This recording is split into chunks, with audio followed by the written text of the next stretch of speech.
This is Tim Bryce with my column titled, In Education, Are We Measuring the Wrong Thing? The country's approach to education is once again under scrutiny, thanks in large part to two recent Gallup polls, one aimed at analyzing political perspective and another analyzing the effect of education on our youth.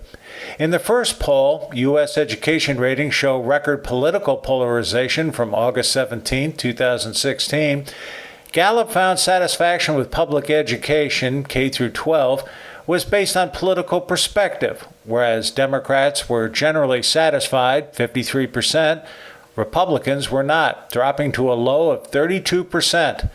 The contrast between the two is sharp but hard to explain. Some believe the reason is the general Republican refutation of Common Core, a national program to establish standards to evaluate student performance.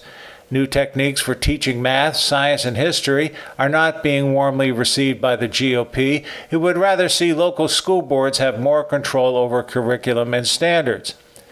The other poll, Bringing Education Back to Its Roots, August 17, 2016, questions how we evaluate student performance, that we are becoming too obsessed with numbers and not with a student's ability to think and be creative. The poll claims we know how to stuff facts, figures, and content into the student, but not how to pull it back out in order to solve problems.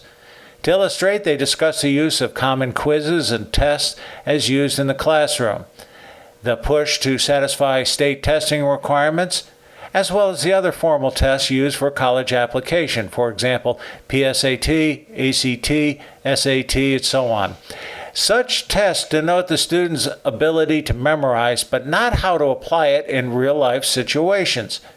In an accompanying video, Brandon Bustede, Executive Director of Education and Workforce Development at Gallup, questioned the excessive use of metrics in his keynote address at the Education Commission of the state's 2016 National Forum on Education Policy held last June.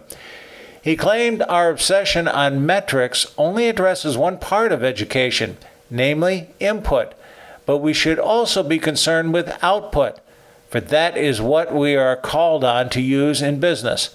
Frankly, I couldn't agree more. We should be less consumed with our obsession on testing and more concerned with its application in life. Friends, keep the faith. This is Tim Bryce in Palm Harbor, Florida. Follow me on the internet at timbryce.com.